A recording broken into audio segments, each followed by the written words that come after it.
Allez, les deux sièges ont été démontés. Donc l'idée c'est d'avoir accès à la batterie dessous. Donc les deux sièges ont été démontés, ça très facilement. Les deux traverses aluminium ici avec des vis. Là, les grosses vis n'étaient pas. Donc moi je les mets toutes ici parce que de toute façon je vais remettre tout ça à neuf. J'en ai déjà commandé pour l'autre engin. Les petites ici, j'ai vérifié qu'elles étaient bien desserrées partout. Là, c'est des rivets que je ferai sauter. Là, on n'a pas forcément besoin de l'enlever pour l'instant. Mais j'aime bien voir si ça se dévisse.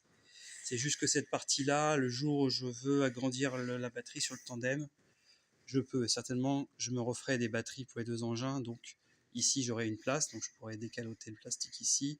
Il y a une traverse là qu'on peut enlever parce qu'elle n'est pas structurante. J'ai déjà vu sur l'autre. Et là, on pourrait donc refaire un cache-plus long et gagner toute cette partie-là. Mais comme le sourcing pour les nouvelles batteries n'est pas encore fait, j'ai fait du sourcing pour refaire des batteries en lithium-ion phosphate, mais pas en manganèse, donc j'ai pas encore fini d'étudier. Et j'ai pas surtout vu ce que valait celle-ci, donc je prends pas encore de décision. Ça sera dans une phase 2 des restaurations plus tard. Donc ensuite, je vais enlever la barre ici. Ça, c'est facile, c'est un clip. Puis, je vais pouvoir prendre ma visseuse, dévisser tous les petits boulons là qui sont desserrés. Il faut bien les desserrer avant parce que ces vis là sont très très fragiles. Donc c'est du 3 BTR à laine. Et là, ça doit être du 5 ou du 6, je ne sais plus exactement. Voilà, on peut utiliser ensuite la visseuse, mais uniquement. Sinon, sur l'autre, je me suis retrouvé avec des vis toutes foirées. Bon, de toute façon, elles se sont foirées à la main quand même. Mais bon, celles-ci sont en meilleur état. Voilà pour l'instant. Donc pour cette partie, démontage du cache. Alors non, pardon, il reste donc ces câbles de push-pull malheureusement qu'on est obligé de déboîter ici. Donc là on est obligé de défaire ici, donc il y a une clé de 12 à prendre derrière là. 12 ou... Enfin ça dépend du modèle, mais en principe c'est 12 derrière ou 10 pour pouvoir dévisser ici. Ensuite, alors là derrière c'est pas évident, alors soit on défait derrière là, c'est plus rapide en fait. Je vais essayer si je peux, sinon il faudra que je dévisse tout ça, que j'enlève celle-ci. Donc on va essayer et je vous redis. Alors, je me rends compte que c'est pour ça que là, c'était du 10 devant, et là, c'était du 13. Vous voyez, les écrous étaient plus petits, et je comprenais pas. Et effectivement, à l'œil, ça se voit. Là, j'ai un cap qui est en 6 mm, alors que ceux-là sont en 7. Celui-là est en 7, et surtout, ceux que j'ai sur l'autre engin sont en 7. Alors, quelle est l'histoire de la machine? Est-ce qu'ils ont été changés? Est-ce que ça, c'est le dernier ancien modèle? Ou est-ce que c'est l'inverse, un nouveau modèle qu'ils ont mis plus petit chez Swingcar? Je ne sais pas, donc je vais me renseigner. Et voilà, je vous redirai à l'occasion d'une prochaine vidéo. Donc je continue. Donc c'est effectivement pas possible d'enlever derrière. Donc là, il faut maintenant que je dévisse cette chose là, voilà, cette petite rotule là. C'est pas facile, il faut forcer en biais. Il faut que j'arrive à la dévisser. Bon, je vais essayer de commander des lunettes pour faire des vidéos parce que c'est vraiment pas facile de tenir le téléphone en même temps. Qu'on fait des travaux comme ça. Donc une fois que ça va être retiré, voilà. On va enlever cet écrou là aussi. L'idée c'est de pouvoir tout retirer ici. Donc parce qu'en dessous là j'arrive vraiment pas à passer la clé. Donc c'est sûr que les boulons ont peut-être été changés derrière parce qu'ils sont vraiment trop gros. Donc je peux pas, faudrait que j'enlève la partie là et ça c'est encore plus compliqué puisque ça tient également. Et ben ça a l'air de tenir, enfin c'est pas facile parce que ouais c'est boulonné dessous, je pense pas que je vais y gagner. Donc bon, je fais comme ça, peut-être qu'il y a plus simple, peut-être qu'il faut enlever, vous voyez, il faut enlever plutôt cette patte là, mais les BTR sont pas très accessibles non plus, hein.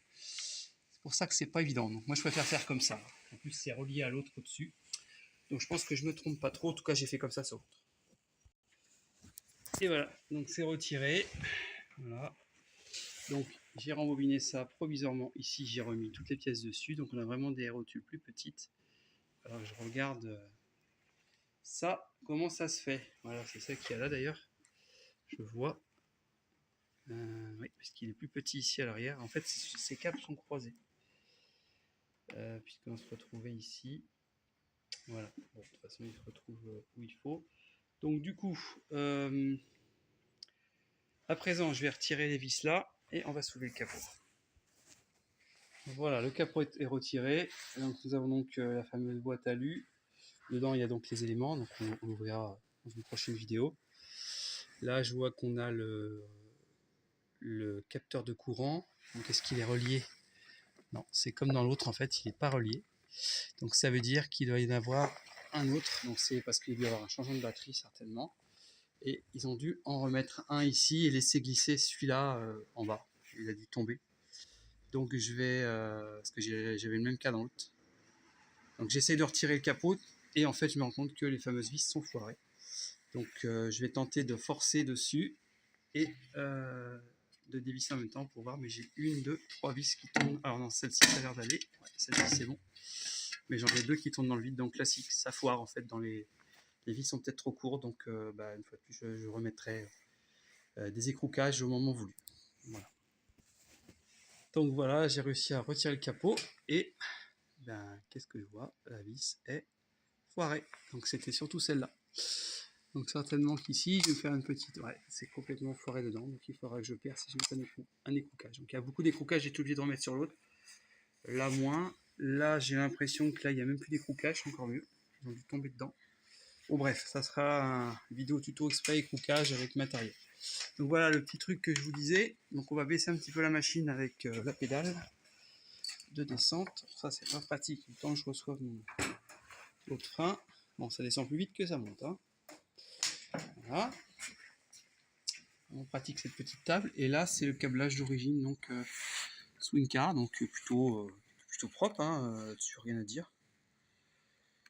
C'est juste que moi je vais faire des modifications puisque je vais commencer par échanger son BMS et par exemple le relais de décharge que vous avez ici, je vais pas le mettre. Alors attention, tout ce que je dis dans ces vidéos c'est à vos risques et périls. Moi je sais ce que je fais, mais voilà, faut faire très attention aux manipulations là-dedans parce que là vous avez quand même quelque chose comme une centaine d'ampères-heure. Alors là, sûrement moins, parce que j'imagine la batterie, je le découvrirai quand je vais l'ouvrir, est certainement bien entamée, vu le nombre d'années qu'elle a. Enfin là, je sais rien, parce qu'il n'y a même pas de date. Dans l'autre, il y avait une date décrite, mais celle-ci, il n'y a rien, donc je ne sais pas si elle a été changée ou pas. Voilà. Donc, dans tous les cas, il faut à minima débrancher cette prise pour intervenir, et chose que je vais faire, mais je vais aussi carrément... tout défaire parce que j'ai besoin en fait d'enlever les fils qui vont là-dedans. Donc ce que je vais faire en première opération, c'est que je vais rehausser la batterie avant de toucher au niveau des câbles devant. Je vais lever la batterie sur 2 petites cales en bois, donc c'est relativement lourd quand même, de façon à pouvoir accéder aux vis, aux écrous de 4 ou 5 derrière, je sais plus, dessous, et pouvoir dévisser ça en espérant qu'il n'y ait pas de vis foirées, parce que je vois des vis bien arrondies. Et si c'est des vis en inox, je vais avoir beaucoup de mal à les extraire. Peut-être je vais devoir meuler. Donc chiant. Voilà, bon, allez. Je mets en pause la vidéo, 8 minutes, et jusqu'à temps que la batterie soit ouverte, et la vidéo prendra fin ici. Bon, petite astuce, je viens de faire la manipulation. Donc ce côté-là, ça va parce qu'il suffisait juste de lever ici, de glisser la cale. Là, on a beaucoup plus de mal. Donc je me suis aidé d'un pied de biche, donc on va faire attention au fil, et j'ai fini par choper le milieu pour lever. Voilà, alors là je suis sur la cale, mais voilà. Et après j'ai pu sans problème, passer ma cale en bas. Voilà, donc la batterie elle est relevée du châssis. Donc à présent je vais tenter d'enlever les petites vis. Je vais tenter, je vais peut-être mettre un bon moment. Donc voilà, on revient. Bon, je viens d'enlever ma pédale mécanique là, ici, manuelle je veux dire. C'est facile. Et surtout ça appuie plus, j'avais une petite cale qui appuyait et qui m'empêchait d'appuyer à fond, c'est pour ça que ça montait pas beaucoup. Alors j'ai commencé à défaire les vis là, bon ça se passe bien, puis tout compte fait, je réfléchis, il me semble avoir fait comme ça sur le premier. En fait je vais défaire donc le capot qui est ici, et je vais finalement essayer de trouver les câbles et les défaire. Donc je pense qu'il y en a qui vont au relais de décharge, qui vont au niveau de la LED, du bouton ici là pour démarrer, voilà, pour faire coller les relais. Donc voilà, je vais défaire ça déjà avec une clé à choc simplement que j'ai, pour une simple clé, c'est juste que moi j'ai un outil pas mal. Hop. Alors ceux-là, je vais quand même les isoler parce que j'en aurai besoin. Hop. Et hop. Voilà. Alors, je ne sais pas si je vais y arriver, mais il faut que vous chassiez ces boulons-là. Donc je vais prendre un manche de marteau à la bois. En fait, c'est une masse, hein, faire du poids, mais on le cale devant. Voilà, pour pas abîmer le filetage. Et là, après, voilà, nickel. Voilà, donc là, vous avez accès au contrôleur. Bien poussiéreux, tout ça, mais c'est normal. Donc là, il y a quelque chose déjà qui me plaît pas, moi. Franchement, alors, voilà. A priori, ça pose pas de problème, mais moi, je suis un peu pinailleur. Ça, c'est les prises de... Vous en avez deux, c'est les prises de recharge des contrôleurs pour brancher. Donc moi j'ai un PC avec un câble, donc on fera une vidéo là-dessus. Moi ici je mettrai des capuchons parce que j'aime pas avoir les plots là qui pourraient toucher éventuellement quelque chose de métallique. En principe c'est renfoncé, mais quand je vois que c'est tout proche en plus des câbles de phase là, des cosses de phase, bon voilà, petit détail mais qui est important. Donc on verra ça à un moment voulu en traitant les contrôleurs.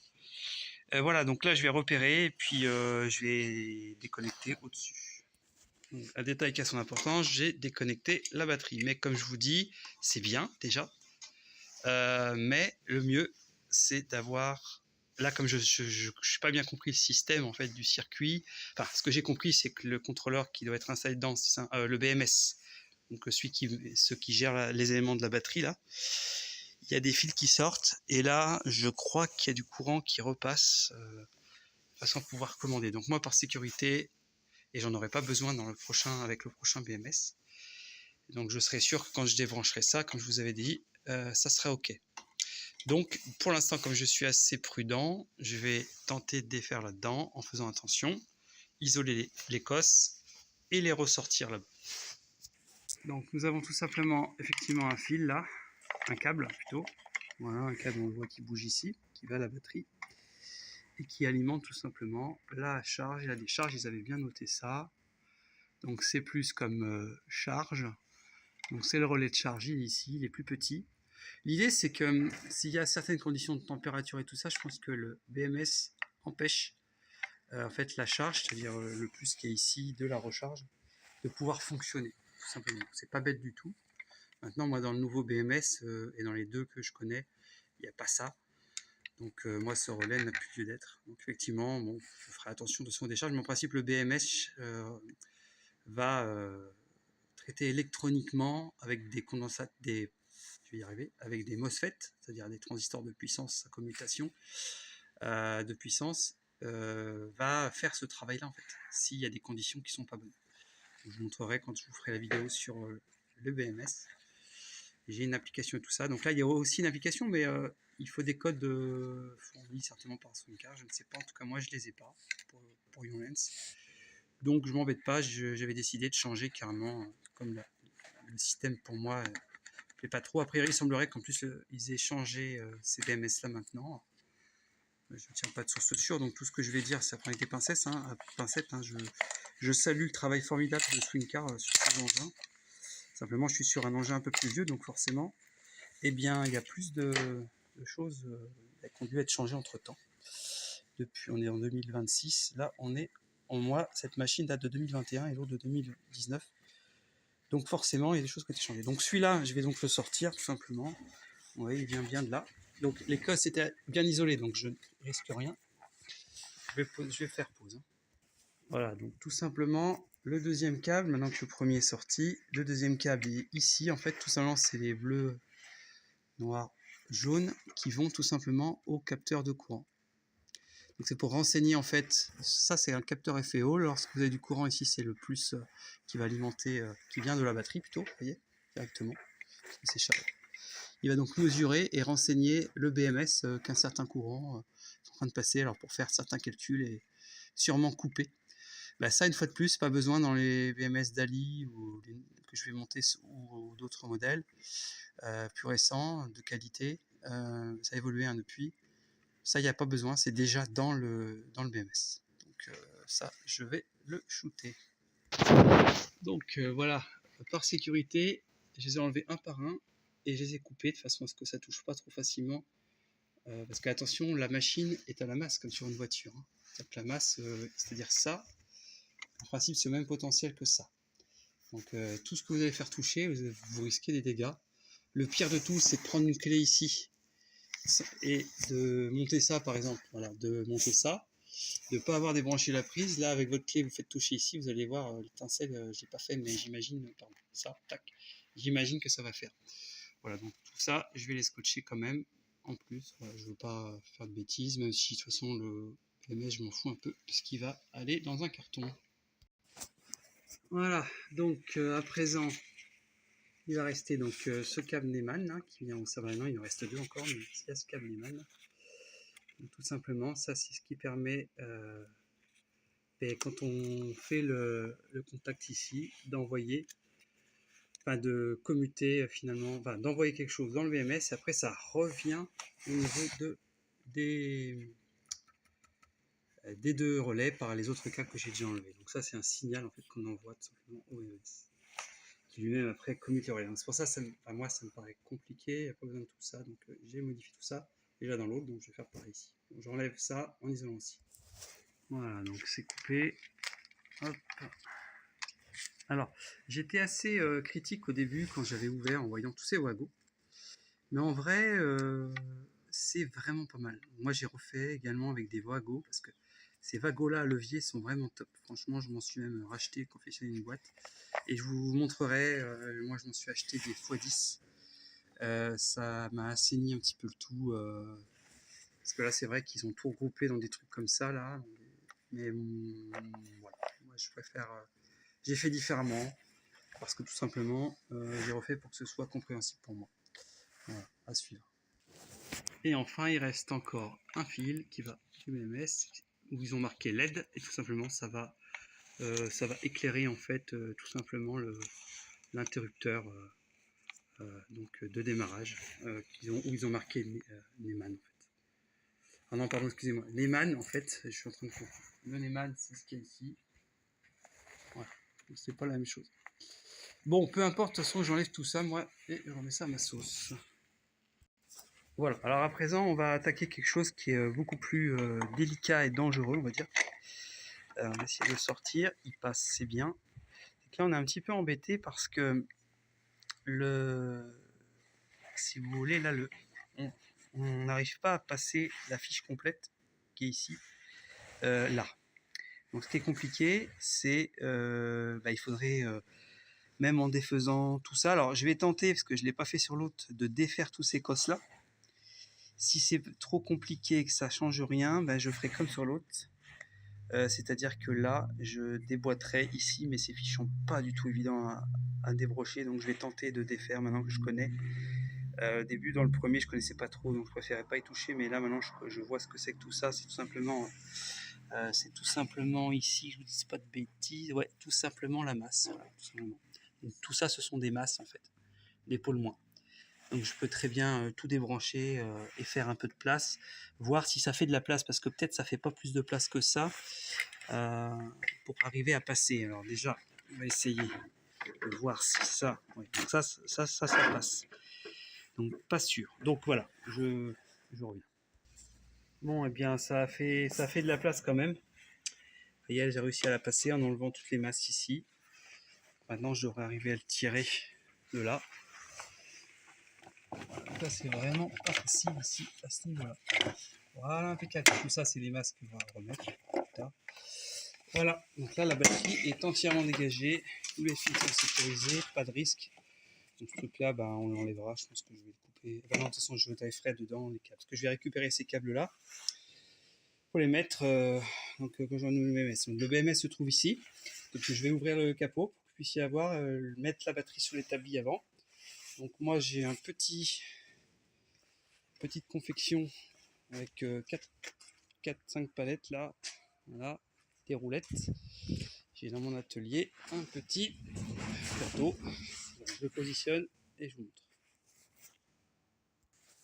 Donc voilà, on est plus poil à niveau de quasiment de la machine. Je peux même baisser un peu la machine si besoin, mais vous mettre un peu plus haut. Donc je vais faire pivoter par ici, la poser pour pouvoir la translater, parce que là il y a quand même un peu de poids. C'est pas évident sans se blesser quand on est tout seul. Sinon pour ceux qui sont équipés, alors là il n'y en a pas sur cette machine là, mais ceux qui sont équipés d'un bras qui peut s'ouvrir, alors peut-être l'autre côté, on peut ouvrir le bras et puis peut-être avoir plus de place. Voilà pour les modèles avec ouverture pour les PMR. Voilà, ça l'a fait de façon très simple en faisant glisser. Maintenant je vais pouvoir écarter mon plateau palette roulant. Voilà. Et on va pouvoir ouvrir le reste de vis. Et voilà, donc pas mal de vis s'étaient enlevées. Donc là vous avez donc accès au BMS. Donc c'est bien un Ion Lens comme l'autre, avec sa petite carte d'interface là. Et donc tous ces fils là effectivement vont au LED, au Neumann, tout ça ici. Enfin, je vois que c'est un BMS qui a une petite carte d'enregistrement, mais je vois pas de... J'ai pas l'impression qu'il y a des gros transistors de coupure, donc j'ai l'impression que c'est plus un BMS d'équilibrage. Ici vous avez l'arrivée des 16 éléments, hein, qui sont numérotés. Bon, les numérotations ne sont pas forcément comme je les veux, ils sont ici par contre sont bien. Vous avez l'élément 1, l'élément 2, 3, 4, 5, ouais, donc 7, 8. Et après, on doit repartir en dessous 9, 10, 11, 12, 13, 14, 15, 16. Donc ça vous fait un aller-retour en série. Et vous récupérez du coup le moins ici. Ce qui d'ailleurs est... Oui, c'est ça. Vous voyez, c'est là où on voit qu'il n'y a aucune coupure en fait. De puissance. C'est pour ça qu'il faut absolument avoir des relais sur cet appareil-là. Donc moi, pour tout vous dire, j'avais supprimé carrément le relais au début ici. Mais je me suis ravisé, je vous ferai une vidéo là-dessus, en regardant donc le schéma des contrôleurs Kelly, qui sont ici. Kelly préconise d'avoir, donc c'est là on va regarder si c'est ok. Je suis un peu avec la table élévatrice, ça me fait penser... j'ai pas l'impression. Je vais le baisser parce que c'est un point très important. Parce que si on n'a pas, bon bah il va falloir en mettre une. Parce que c'est tout l'intérêt. Tac, bien pratique cette petite table. Voilà, est-ce que je vais le voir? Non, bah, j'ai l'impression qu'ils n'en ont pas mis sur celui-là. Donc là c'est pas bien. À moins qu'elle soit en dessous. J'arrive pas à voir. Ah, faut que je baisse plus. C'est très important parce qu'il vous faut en principe une résistance de 1 kΩ pour précharger, pour faire une précharge en fait. Ouais, donc il n'y en a pas. Donc là, entre les deux bornes que vous voyez ici, logiquement, j'en ai sur l'autre, donc là c'est un oubli je pense, il devrait y avoir une résistance de précharge de 1 kΩ 10 watts, de façon à ce que lorsque vous mettez le coupe-circuit, c'est ce que préconise Kelly, pour éviter les gros appels de courant. Et vous verrez que moi j'ai mis un moniteur, je vous avais mis ça dans la première vidéo, un moniteur pour monitorer les ampères-heure de la batterie, donc les capacités restantes. Et lui va pas du tout aimer si on n'a pas ça. Et en sachant que là, on a un danger sur les 4 contrôleurs, d'après Kelly. Après, il semblerait que la machine a tourné sans problème. Il y a un danger que ça claque les condensateurs, ou du moins ce qu'il y a dans les contrôleurs, l'électronique de puissance, donc dans le prix des contrôleurs, compliqué. Donc ça, il y a également en principe ici, on devrait aussi retrouver une diode anti-retour. Bon, il semblerait qu'il ne soit pas monté non plus. Il n'est pas monté sur l'autre. Moi, j'en ai mis une, donc je ferai une vidéo sur tout ça, histoire de pas avoir de problème. C'est 2 francs 6 sous et que dalle à faire en termes de temps. Voilà, donc cette vidéo va s'achever sur le démontage de la batterie. Le but du jeu, ça va être, je vais mesurer, avant de monter le BMS, je vais prendre des mesures avec mon contrôleur entre chaque pôle plot, donc c'est pas évident, il faut que je fasse des petites rallonges pour aller choper derrière. Donc c'est là où il faut faire super attention, parce que là, entre là et ici, là vous avez une petite bombe, en fait, vous pouvez vous faire très très mal, donc mettez des gants Kevlar. Si vous ne connaissez pas, de toute façon, faites appel aux professionnels chez Swincar pour là c'est vraiment un but pédagogique, ceux qui auront des connaissances comme ça, au moins un minimum en électricité, mais des bonnes connaissances, hein, ce que c'est qu'un montage en parallèle, en série. Chaque élément va faire à peu près 3 volts 7, je vais vous refaire une vidéo spécifique en contrôlant les éléments. Puis après j'en ferai une pour le montage tout simplement du BMS. Voilà. Allez, à bientôt.